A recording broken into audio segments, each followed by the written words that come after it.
আমি আমার খরগোশগুলোকে কি খাওয়াই তাই মূলত আপনাদের সঙ্গে শেয়ার করতে এসেছি। এগুলো হলো শান্তির শাক, কার এলাকায় কি বলে জানি না। এগুলো খরগোশের অনেক প্রিয় একটা খাবার।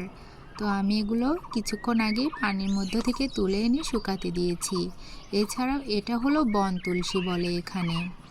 আর এই এই যে দেখুন, এগুলো হলো বনপালক। বনপালংটা খরগোশ অনেক বেশি পছন্দ করে, তবে আমি একই খাবার প্রতিদিন দেই না, ঘুরিয়ে ফিরিয়ে দেই।